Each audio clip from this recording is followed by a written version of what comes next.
اسلامی سال کا 12واں مہینہ ذی الحج،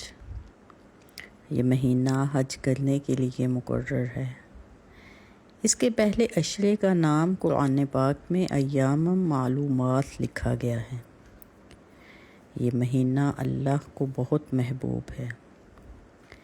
اور اس کے پہلے 10 دنوں کو بڑا متبرک قرار دیا گیا ہے۔ اس کی پہلی تاریخ کو خاتون جنت حضرت فاطمہ الزہرا رضی اللہ تعالی عنہا کا نکاح حضرت علی رضی اللہ تعالی عنہ سے ہوا۔ اس کی 8ویں تاریخ کو یوم ترویہ کہتے ہیں، جس کی ایک وجہ یہ کہ حجاج اس دن اپنے اونٹوں کو پانی سے خوب سیراب کرتے تھے تاکہ عرفہ کے روز تک ان کو پیاس نہ لگے، یا اس لیے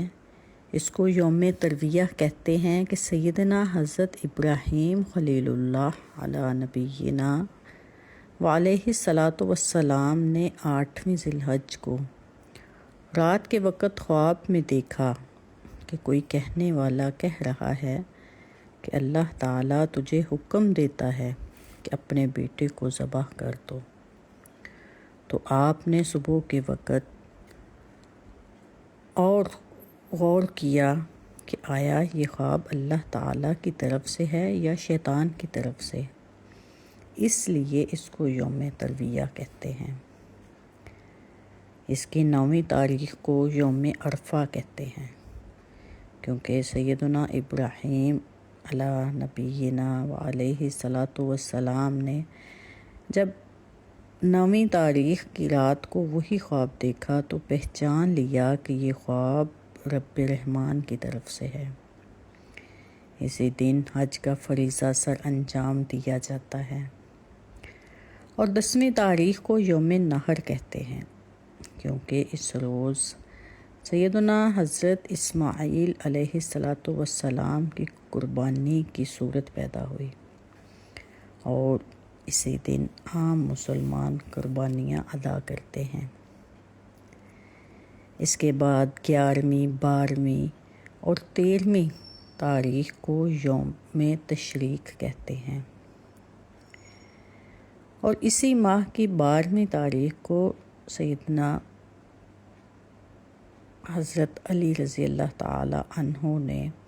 آقا علیہ الصلوۃ والسلام سے بھائی چارہ قائم کیا تھا۔ آقا علیہ الصلوۃ والسلام فرماتے ہیں کہ اللہ تعالیٰ نے ماہ ذی الحج کو بڑی بزرگی اور فضیلت والا مہینہ فرمایا ہے۔ آقا علیہ الصلوۃ والسلام کا فرمان ہے کہ اس ماہ کے 10 دن بہت متبرک ہیں، اس کی عبادت کا ثواب بہت زیادہ ہے، اور فرمایا کہ 10 دن میں 3 دن کثرت کے ساتھ اپنے رب کی عبادت کرو، اور 3 یوم ترویہ یعنی 8 تاریخ، یوم عرفہ یعنی 9 تاریخ، اور یوم نحر یعنی ذی الحج کی 10 تاریخ میں، یہ 3 دن تمام دنوں سے زیادہ مبارک ہیں، اور ان میں عبادت کا بے انتہا ثواب بھی ہے۔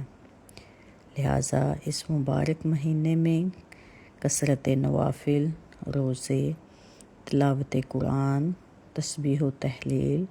اور تکبیر و تقدیس کرنی چاہیے۔ اس ماہ کی خاص عبادات، خاص